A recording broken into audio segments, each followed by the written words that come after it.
Deficiency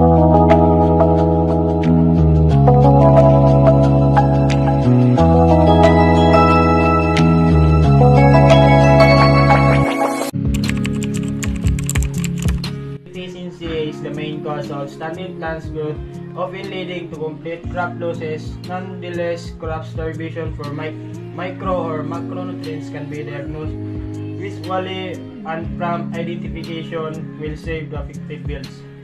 Nutrient deficiency mao na ang dakong hinungdan nga no dili motubo o niwang ang mga tanom o usahay mo resulta kini sa pagkamatay sa imong tanom. Ang resulta sa kakulang og micro or macronutrients makita ra dayon sa tanom maong kung dili kini mabantayan o matambalan, mamatay jud ang imong mga tanom.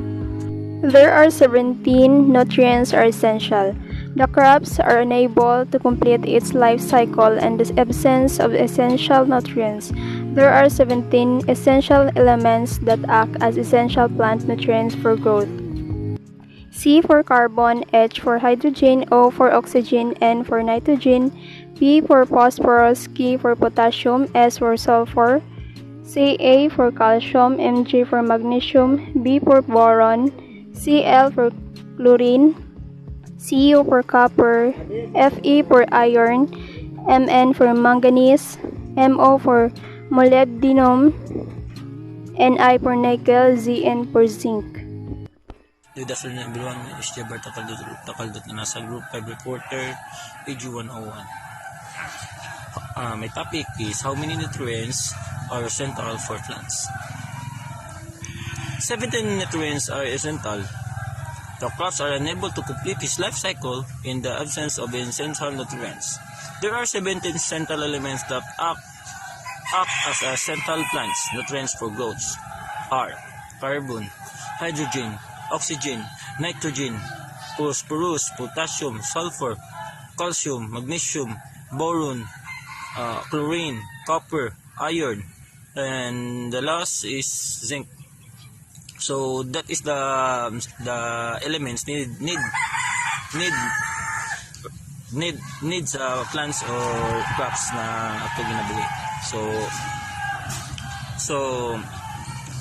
So natin sa nutrients deficiency in plants. So amo na pagkaibalo na to nga ang plants dili siya ingon nga kani tanan nga nutrients nga masubra nay musubra sa ila sa 17 dapat nga ma-neutralize. So neutral ang elements sa imong soil para maayo ang quality sa tubo sa imong crops or imong mga plants nga gitanom nimo. For example, kaning nutrient deficiency in plants. So natay image na makita diri nga changes sa characteristics sa isa ka plants. So makita day nato sa nahong padagon sa plants sa isa ka tanom na sobra siya sa mga elements. So example lang iron. So iron. So makita nato sa plants sa dahon sa isa ka crops nimo nga ang imong crops nimo more na iron.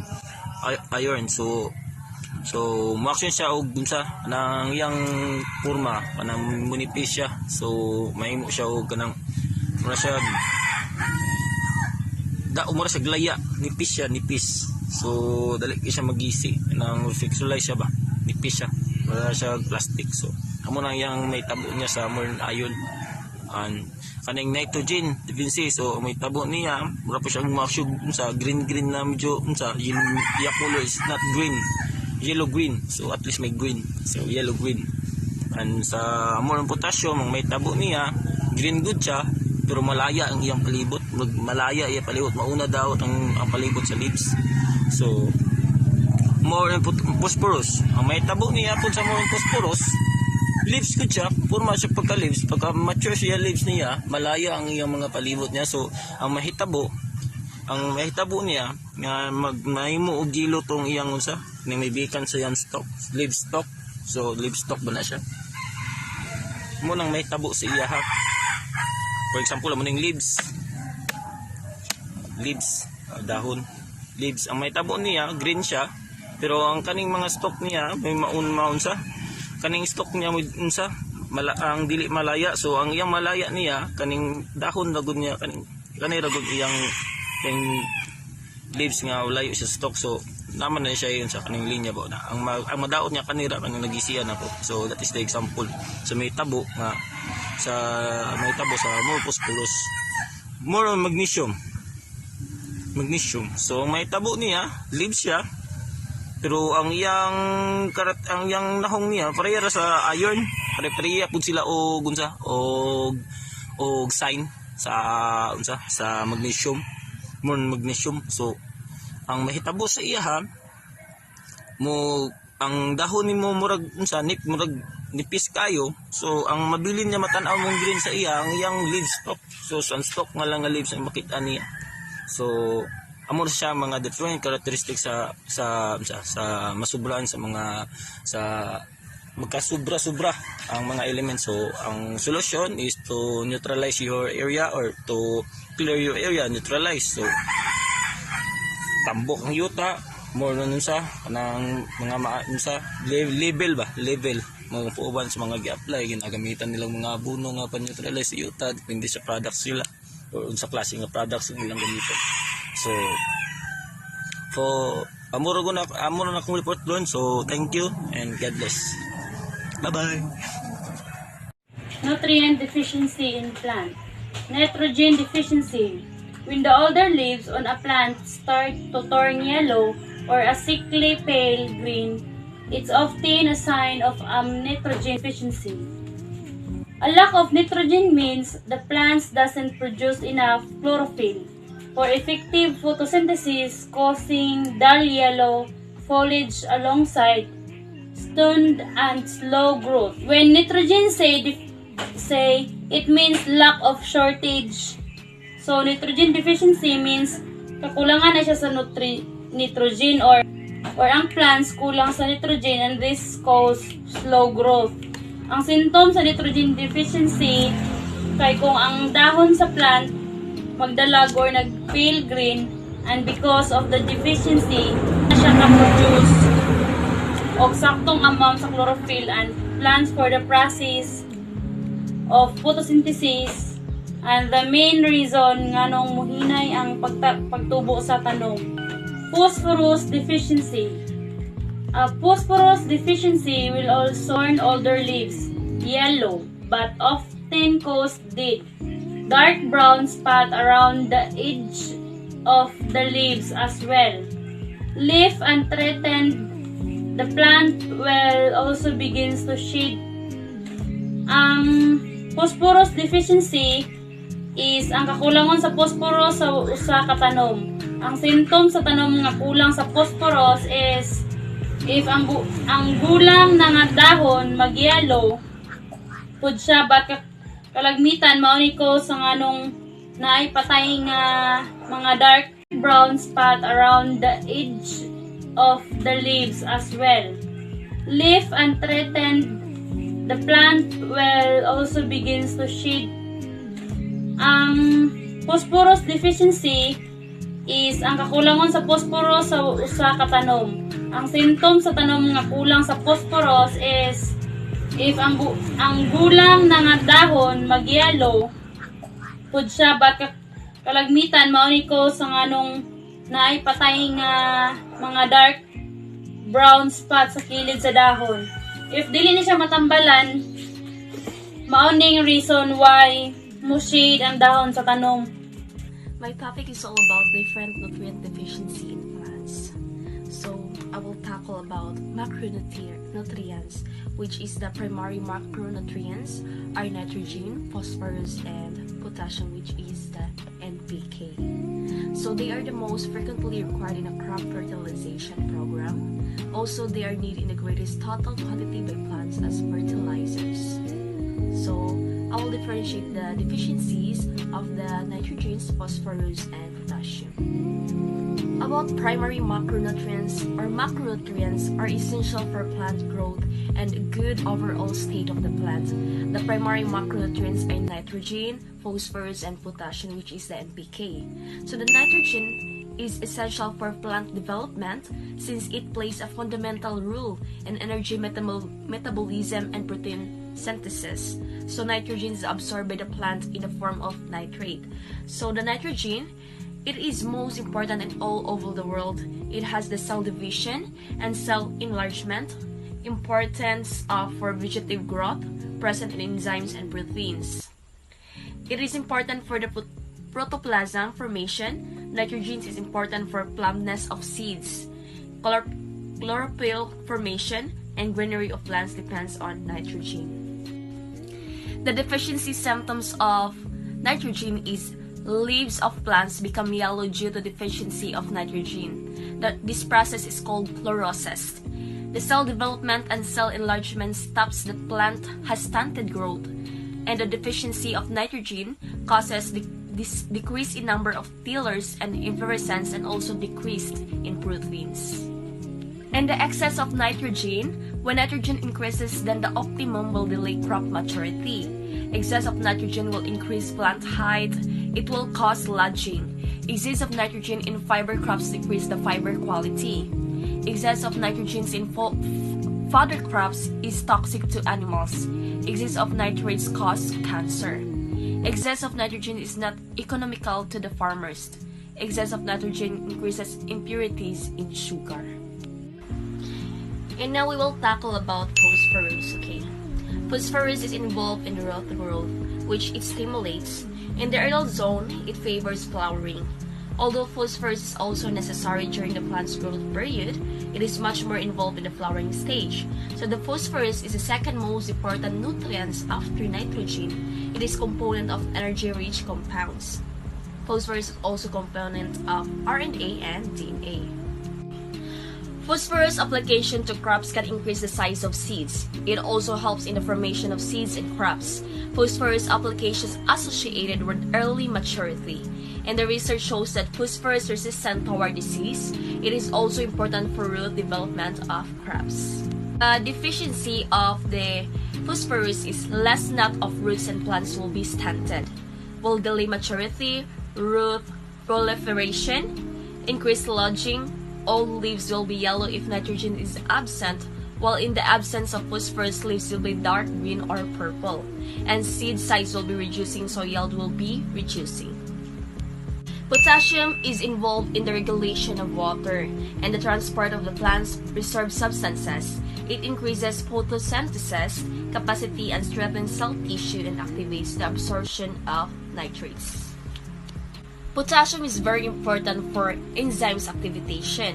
It helps the plant in uptake of water, and it increases qualities of seed, food, and other product of crops. It is useful for tobacco, and potassium increases oil quality in brassica, and it increases shelf life of food products and play a major role in the nervous system. And the deficiency of potassium is enzymes become inactive, and tip or margin of leaves will be red and white and yellow. Important how to diagnose common pest disease of crops. How to identify and treat plant disease. Protect your plants from debilitating disease by learning to recognize the symptoms and practice prevention. A holistic approach includes first identifying the pathogens, then decide on a treatment method that is safe, effective, and responsible. Paano pag-treat og common disease sa atong plants or crops? So, protektahan na to atong tanom sa mga nakakapanghina. Debilitating means nakakapanghina ang disease sa atong crops. Una, ato sang i-identify ang symptoms nga naa sa ato ang tanom. Usa ta mo decide og unsa nga kind sa treatment ang atong i-apply nga safe, effective, ug responsible. Example, na kay tanom nga rose sa sa iyahang dahon daghang kapintok-pintok ng color itom. So kanang color itom, symptoms na siya nga imuhang rose na ay black spot. So ang una nimong imuon, imuhang ipangwaon tong mga dahon nga naay mga black spot, then sprayhan nimo siya. Pwede po ka mag-spray sa inyong balay using 1 tablespoon of baking soda, then liquid soap. Imo na siyang ikutawon sa usa ka galon nga tubig, then muna imong i-spray 2 to 3 times a week. Black spot. Black spot is the one most common diseases found on roses, but it can also occur on other ornamental and garden plants. These fungal diseases causes black round spots that form on the upper sides of the leaves. Lower leaves are usually infected first. Severe infestation cause infected leaves to turn yellow and fall on the plant. Black spot is a problem during extended periods of wet weather or when leaves are wet for 6 hours or more. Black spot spores overwinter in the fallen leaves.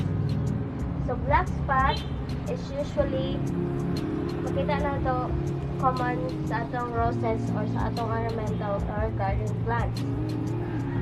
So, kani nga disease is causes black then round spots. Mostly nga ma-infected ani is ang lower leaves sa tanom or sa atong roses. So kaning black spot mo occur ni siya during extended periods of wet weather or ang atong dahon sa atong ornamental plants or sa atong roses basa siya or mo last siya og 6 hours or more. Tips of controlling black spots on leaves. Plants involve draining soil. Keep your plants healthy by providing regular feedings of organic fertilizer. This will help the soil.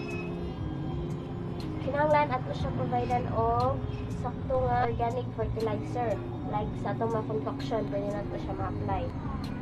The fungus spores overwinter in plants decrease. Remove dead leaves and infected canes from around the plants and discard in the trash. Do not add to the compost pile.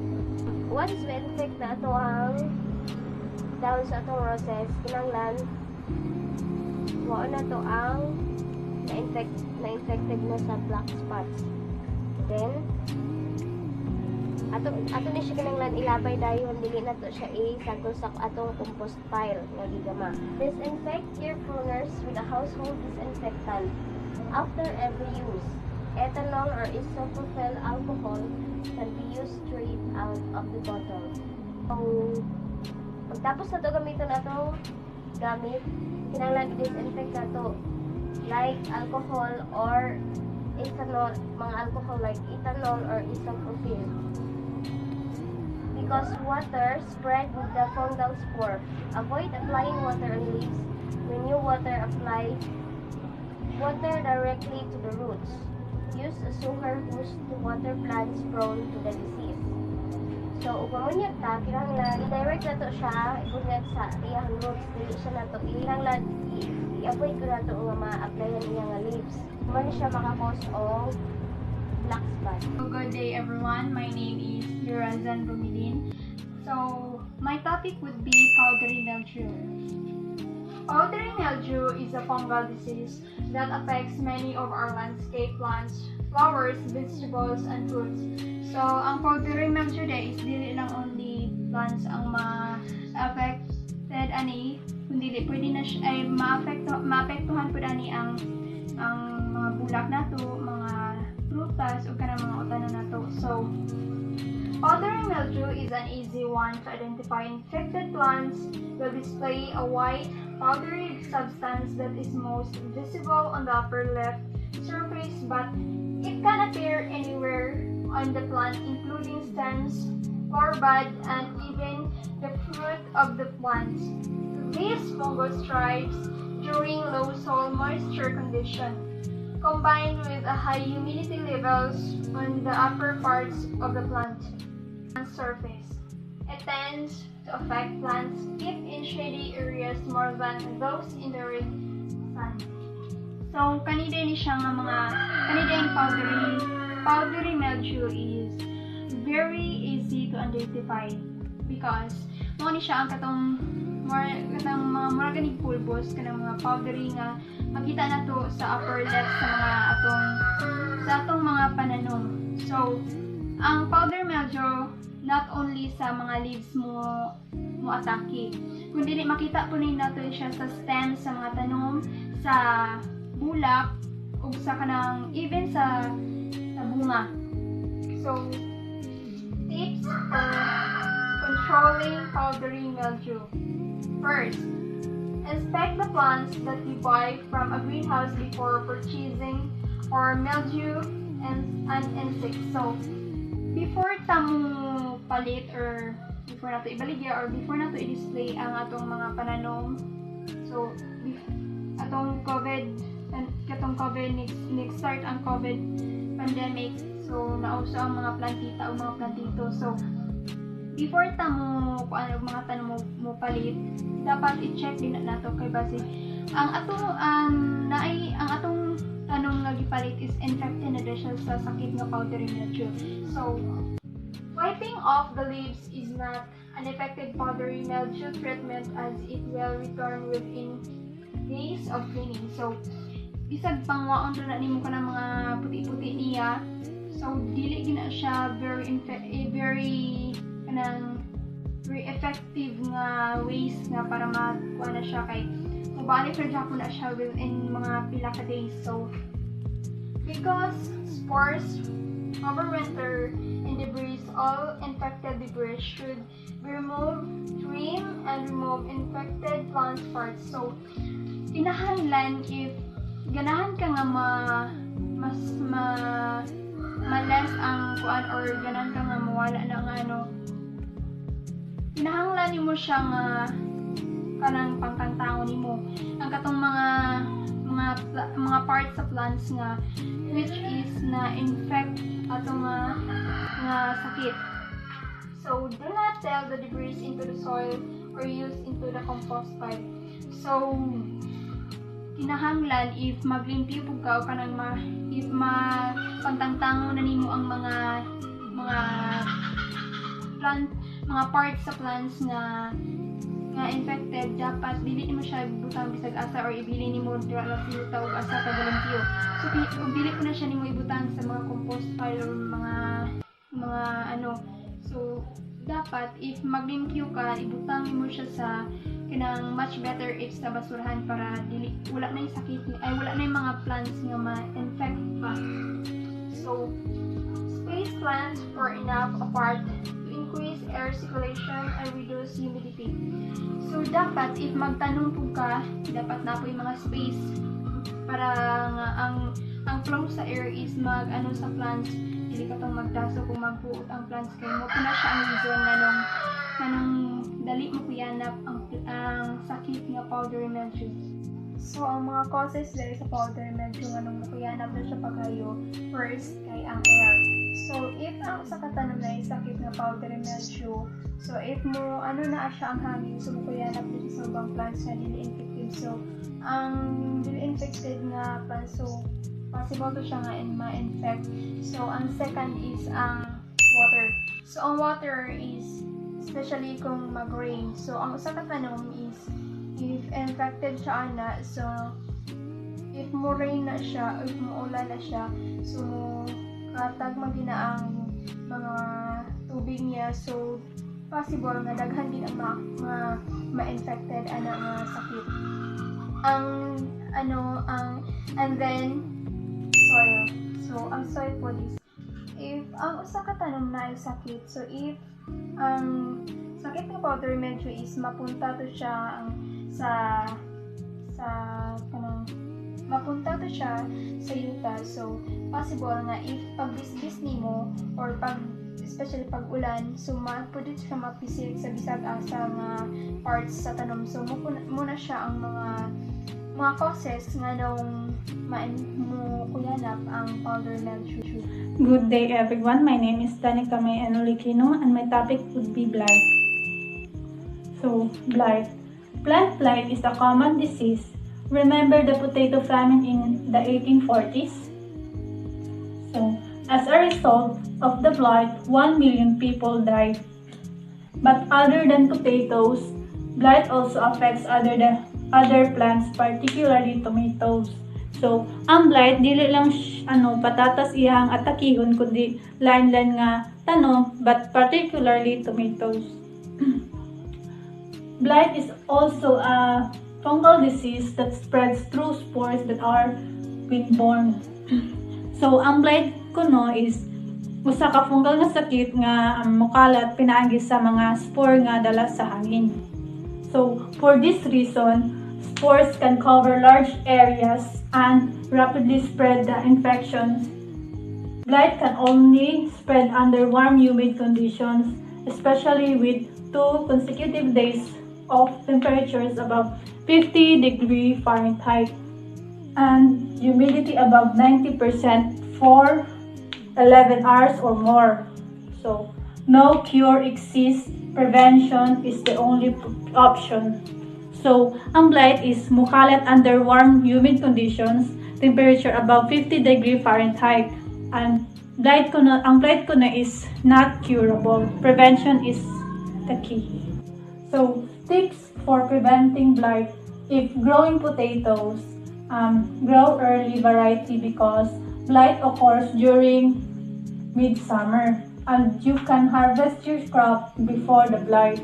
So, kung magtanom ko na kaog patatas is dapat magpatubo og sayo kay ang blight mo occur siya during midsummer ug mahimo is anihon nimo imong ani before the blight. Plant resistant varieties. Sarpomira and Sarpoaxona are 2 varieties that show good resistance. Practice good garden hygiene. So, Sarpomira and Sarpoaxona are usa ni siya ka variety sa potatoes. But ang nakalain-lain sa ilaha duha is ang Sarpoaxona has higher resistance to blight and is a good tasting of main crop potatoes. So, but ang Sarpomira is kanang natural siya nga patatas. So, destroy any blight infected plant parts. Keep the area clean of fallen debris from your diseased plants and discard in the trash. Do not add to your compost pile. So, dapat kwaon or tangtangon ang na-infectan sa blight. So, and dapat siguraduhon nga reviewon to nimo tong mga na-infectan sa blight.